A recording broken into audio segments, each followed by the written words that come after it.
Allez, c'est parti pour la cinquième partie du cours sur les solides cristallins. Aujourd'hui, on va parler de sites interstitiels. Alors, de quoi il s'agit?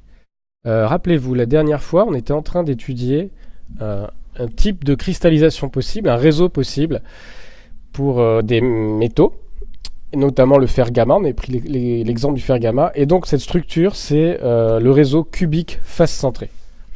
On avait calculé sa compacité, c'était la dernière chose qu'on avait faite, et on avait trouvé 74%. Donc ça veut dire que dans la maille, 74% de l'espace est occupé par les atomes. Ici, les atomes de fer.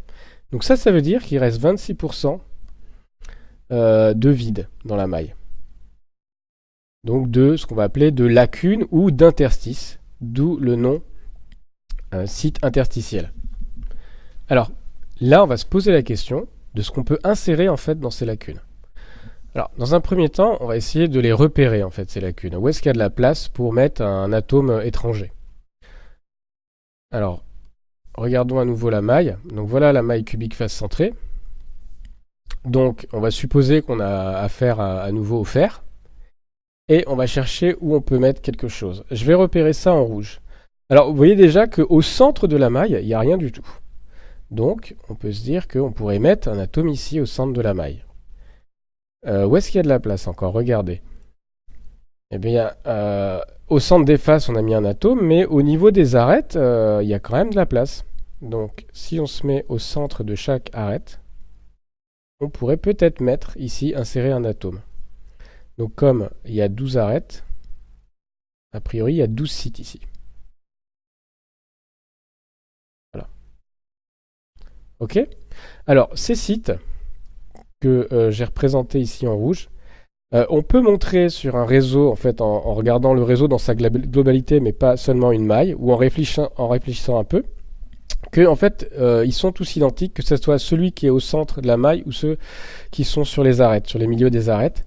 Et ces sites, ils s'appellent sites octaédriques. Pour comprendre le nom, c'est pas l'essentiel ici, donc je ne vais pas le détailler, mais vous pouvez aller voir le poly de cours. Donc on a des sites octaédriques. Donc d'où le premier paragraphe qui va traiter de ce premier type de site, qui sont les sites octaédriques. Alors, qu'est-ce qu'on va faire en fait? On les a localisés. Donc ça, c'est première chose. Maintenant, on va essayer de les dénombrer. Donc, combien il y a de sites octaédriques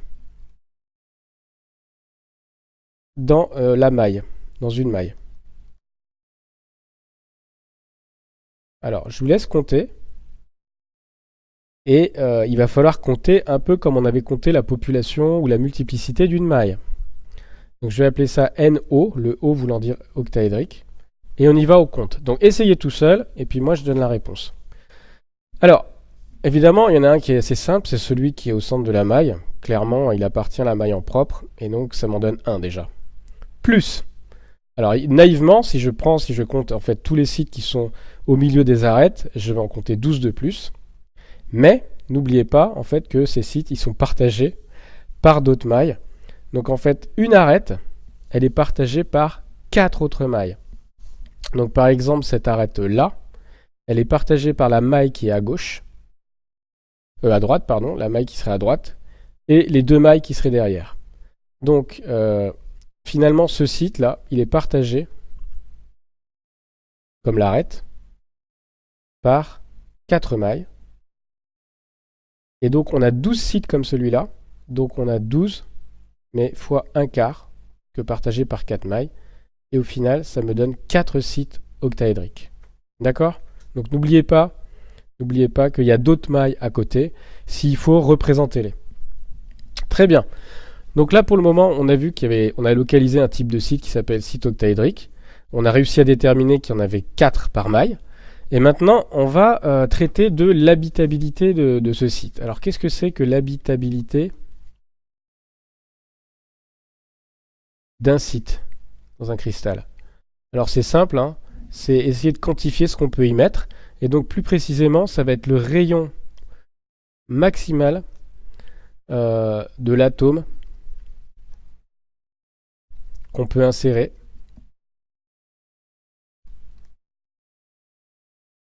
dans la maille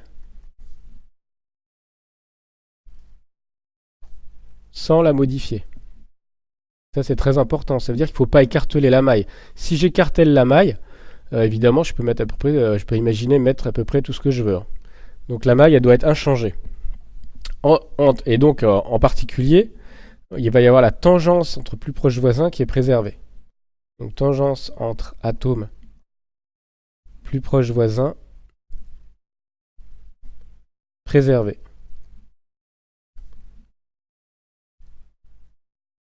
Voilà. Ok. Alors, pour raisonner, je vais remettre à nouveau la maille, hein. Le plus simple, quel site on va choisir là? À votre avis, quel est le plus simple? Oui, bah alors le plus simple, ça va être celui qui est au centre, a priori, hein. D'accord? Ici, ça va être le centre du site octaédrique, et on va raisonner là-dessus. Alors, on va faire un plan de coupe, comme on en a l'habitude. Et donc, ce plan de coupe, ça va être... En fait, il faut prendre le plan médiateur du cube, qui comprend le centre du site octaédrique. Donc, c'est le plan que je représente en vert. Et en fait, ce plan, quels sont les indices de Miller? Allez, vous essayez de vous mettre une pause toujours sur la vidéo, et vous essayez de trouver tout seul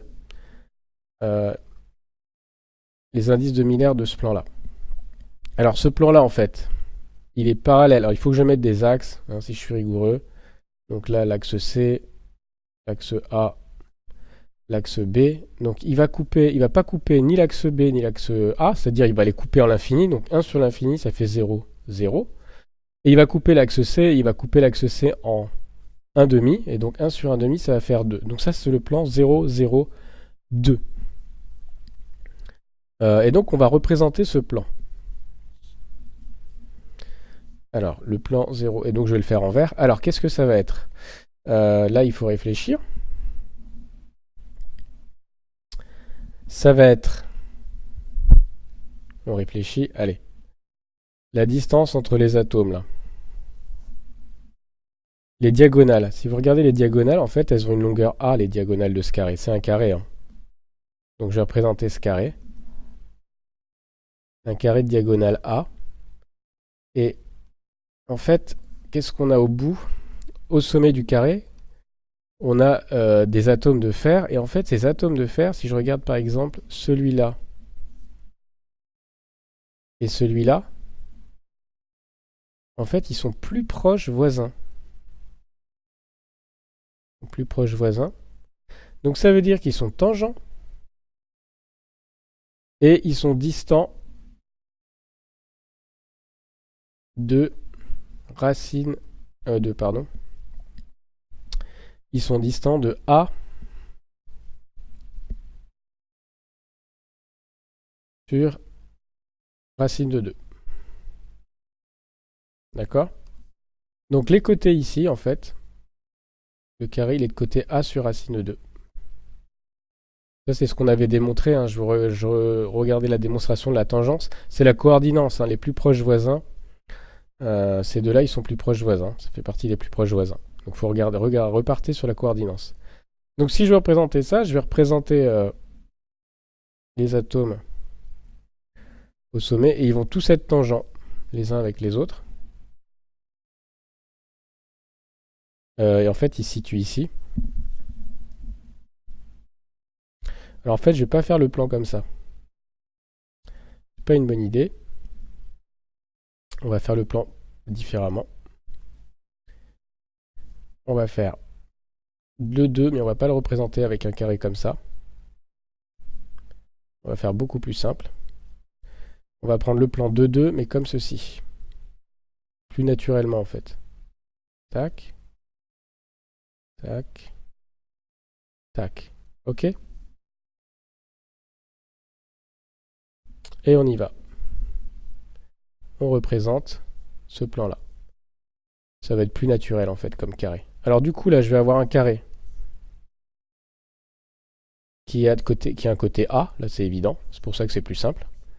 Donc, le côté A. A. Je vais avoir au milieu, en fait, de chaque côté, je vais avoir un atome de fer. Et ces atomes de fer qui sont au milieu de chaque côté, ils doivent être tangents entre voisins. Donc, je vais essayer de représenter ça. Alors, il faut que je le fasse plus gros. On va le faire plus gros pour qu'il soit tangent. Voilà. Tac. Hop. Un là. Un là. Et un là. Et je vais refaire mon carré pour que ça colle bien. Donc ça va ressembler à quelque chose comme ça. Et comme ça. Ok. Bon, c'est pas hyper joli. Vous regardez le poly si vous voulez une jolie figure. Et donc le centre du site tétraédrique, il est ici. Le site octaédrique, pardon. Il est là. Et donc je vais essayer de mettre un atome que je vais représenter en rouge.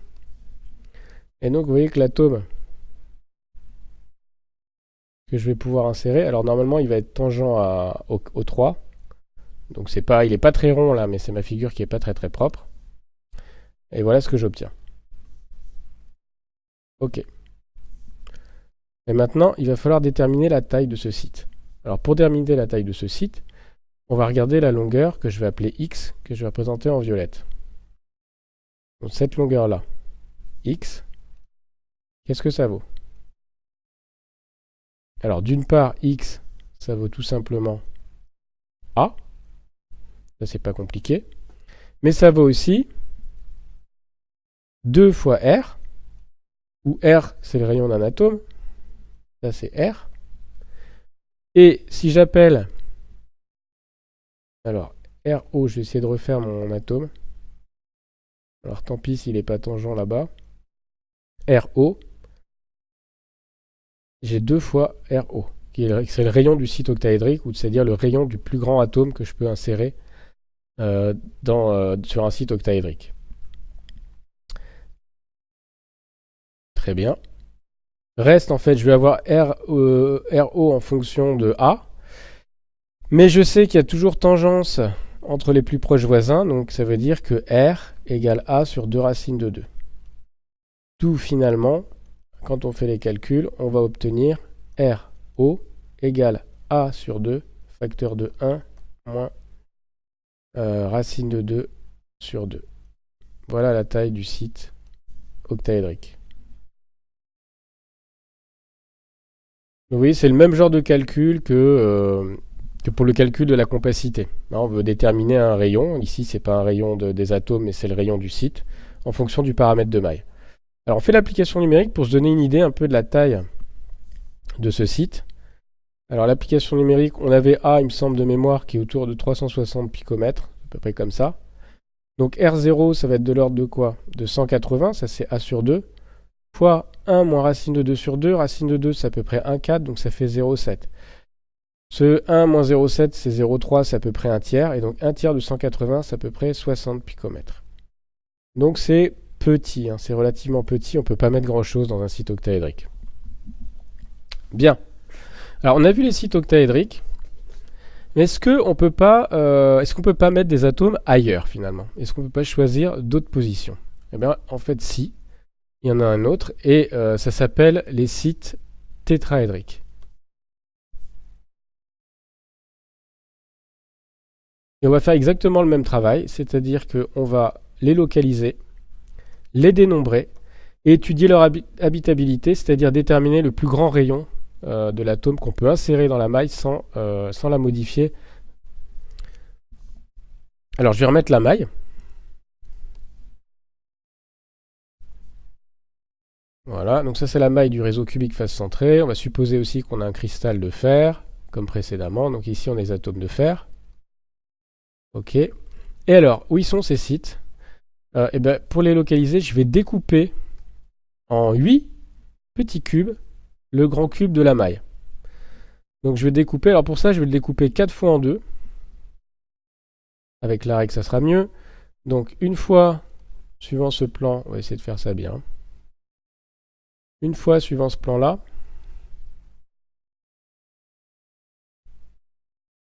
C'est pas beau. Hop.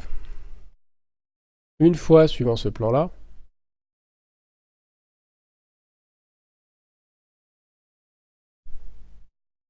Et une fois suivant un plan horizontal.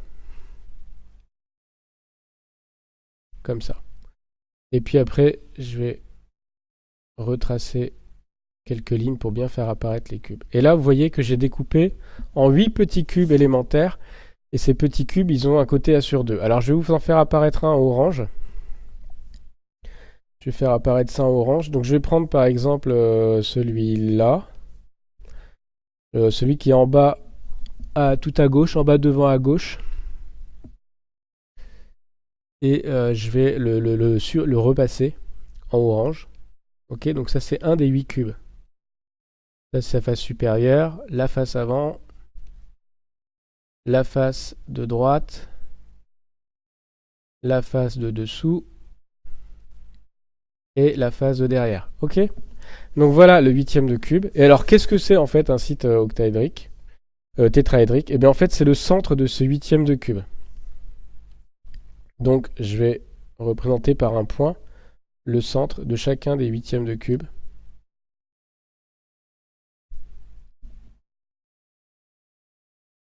Et voilà.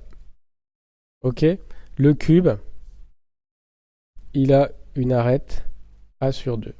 Un cube, donc c'est un 8, ça c'est un 8e de cube. Ou un 8e de la maille, si vous voulez. Bien. Alors, finalement on les a localisés, hein, ça y est, c'est sites tétraédriques. Maintenant il faut les dénombrer. Donc combien de sites tétraédriques? Alors essayez de les compter, c'est pas très compliqué en fait là. Combien de sites tétraédriques? Donc je vais appeler ça NT, T pour tétraédrique. Alors là c'est hyper simple. En fait, vous envoyez 8 et ils appartiennent tous en propre à la maille. Donc il y en a 8. Là il n'y a pas de piège, il n'y a pas de problème de partage par des mailles. Il y a 8 sites tétraédriques. Ok. Habitabilité, c'est-à-dire quel est le rayon de l'atome, le rayon maximal de l'atome que je vais insérer dans la structure sans modifier la maille. Alors le mieux là, pour trouver ça, c'est de reproduire un 8e de cube. Et raisonner directement sur un 8e de cube. Donc je vais reproduire le 8e de cube qui est orange ici. Je vais même essayer d'aller le récupérer normalement comme ça. En faisant un copier-coller. Voilà.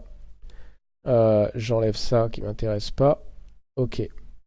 Et donc voilà. Et je vais le mettre en bleu parce que ça me plaît davantage comme couleur. Ok. Donc voilà le site. Donc c'est un petit cube. Et ici on est au centre du cube. Et on va raisonner là-dessus. Alors il faut que je replace les atomes. Alors où étaient placés les atomes? Ici en fait on a deux atomes qui correspondent au centre de face de la maille. Ok, vous voyez les atomes là.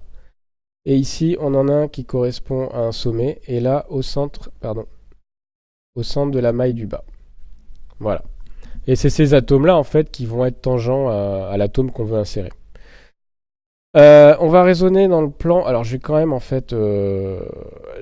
recopier la maille dans son intégralité. Et puis je vais peut-être la rendre miniature. Donc je vais reprendre tout ça. Alors ça m'a pas donné l'image. Est-ce que si je veux prendre l'image en même temps, est-ce que j'y arrive comme ça? Voilà. Je vais reprendre ça. Je vais effacer un peu. Tout ça. Je vais réduire la taille.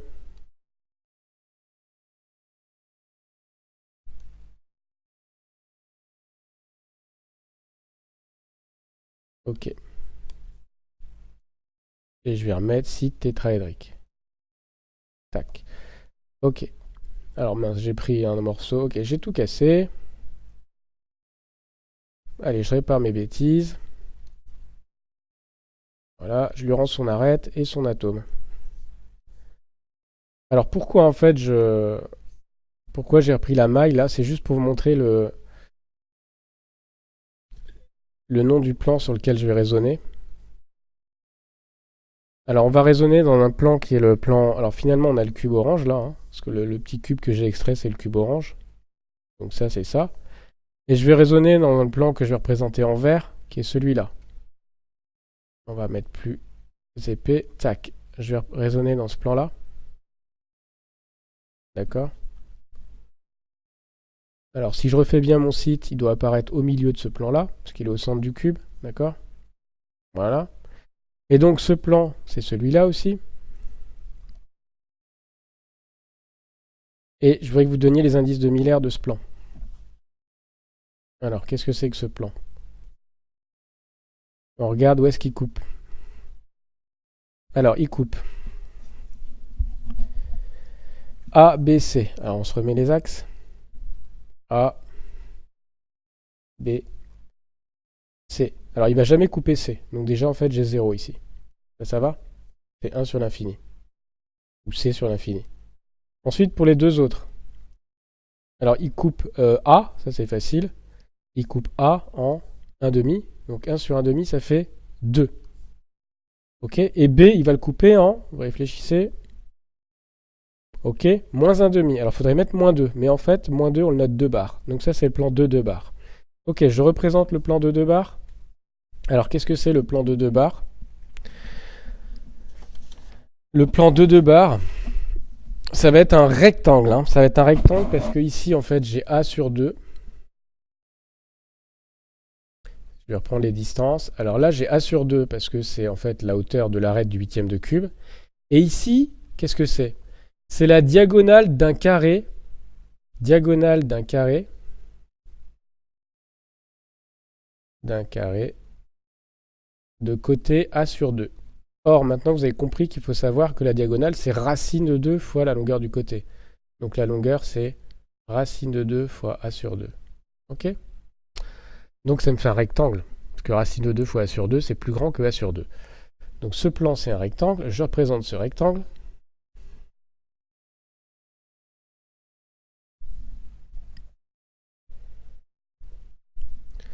Ok. Et alors, ces deux atomes, ils sont plus proches voisins. Ils sont reliés suivant une diagonale. Ils sont plus proches voisins, et la preuve, ils sont à une distance de A sur racine de 2, comme on a dit tout à l'heure. Donc je vais les représenter, il faut qu'ils se touchent. Donc, on va faire vraiment un truc très gros. Hop. Donc là, j'en ai un deuxième. Et en fait, je vais un peu tricher. Je vais refaire mon rectangle, mon plan pour que ça colle bien. Et donc mon rectangle, il va avoir cette allure-là.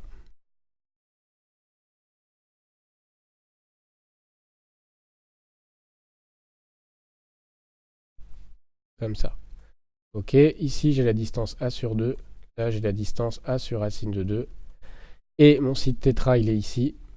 Et le plus gros atome que je peux mettre, il doit venir tangenter les deux voisins ici. Et on va pouvoir raisonner comme ça. Alors, j'appelle RT le rayon du site tétra. R, ça c'est le rayon d'un atome. Et puis ici, en orange ou en rose, je vais faire apparaître la diagonale de ce carré. Et la diagonale de ce carré, c'est jamais que la diagonale du huitième de cube. Alors, il faut trouver la valeur de cette longueur-là, en fait. Parce que l'idée, c'est de poser que x égale 2 fois, bon là on va dire x sur 2, c'est quoi la moitié de cette diagonale? C'est RT plus R, d'accord? Donc maintenant, il faut trouver x en fonction de A. Alors, il y a deux manières de le faire. Soit vous voyez que cette diagonale que vous voyez là, c'est la diagonale d'un cube cette fois, hein, la diagonale du cube de côté A sur 2. Et en fait, la diagonale du cube, sa longueur, c'est racine de 3 fois le côté du cube. Donc c'est racine de 3A sur 2. Ou, vous avez une autre façon de faire, c'est le théorème de Pythagore, c'est-à-dire écrire que x carré, c'est l'hypoténuse, égale a carré sur 2, enfin a sur 2 au carré, pardon, plus a sur racine de 2 au carré. Donc c'est les deux manières, vous allez retrouver la même chose. D'où, finalement, x égale donc racine de 3 sur 2a. Or, d'autre part, en fait, on a r qui vaut a sur 2 racine de 2. Ça, c'est la tangence entre plus proche voisin. Donc ça va me donner finalement que RT, donc c'est x sur 2, ça fait racine de 3 sur 4 fois A, moins A sur... Alors A sur 2 racine de 2, je vais l'écrire comme racine de 2. Je vais multiplier en fait au dénominateur du numérateur et au numérateur par 2 racine de 2, ça fait racine de 2 sur 4A. Et donc je vais écrire RT joliment comme A sur 4, facteur de racine de 3 moins racine de 2. Voilà la taille du site octaédrique. Voilà le rayon maximal de l'atome que je peux insérer dans ce site. Pour terminer, faisons l'application numérique pour voir un peu cette taille et on pourra comparer par exemple au site octaédrique. L'application numérique, elle va me donner, alors on a A qui est à peu près de l'ordre de 360 picomètres. Donc ça va me donner RT qui est de l'ordre 360 sur 4. 360 sur 4. Ça va faire 90. D'accord? Ça fait 90. 90 fois racine de 3 moins racine de 2. Racine de 3, c'est quoi? Racine de 3, c'est 1,7. À peu près, moins 1,4. Donc ce truc, ça fait 0,3, ça fait à peu près un tiers. Un tiers de 90, ça fait à peu près 30 picomètres. Donc ça, c'est pas très petit, c'est très très petit. Et en fait, vous mettez à peu près rien dans ce site. Voilà, si on veut. Enfin, sans écarteler la maille. Ben voilà, on a fini en fait sur les sites. Et du coup, on a quelque chose, en fait, on a une étude complète de la maille. Donc je vais peut-être faire un récapitulatif. D'abord sur les sites. Donc ce qu'on a vu là dans cette vidéo, c'est que dans les mailles, dans les structures, dans les cristaux, il y a énormément de vide, il y a des lacunes, et on peut insérer éventuellement des atomes. C'est ce qu'on appelle les sites interstitiels. Dans le réseau cubique face centré, il existe deux types de sites, les sites qu'on appelle octaédriques et les sites qu'on appelle tétraédriques. Ces sites, on les a dénombrés. On calcule la maille on calcule leur habitabilité en supposant que l'atome le plus gros qu'on peut mettre va être tangent aux atomes les plus proches du centre du site. Et donc on a pu évaluer ainsi la taille des sites octaédriques et tétraédriques.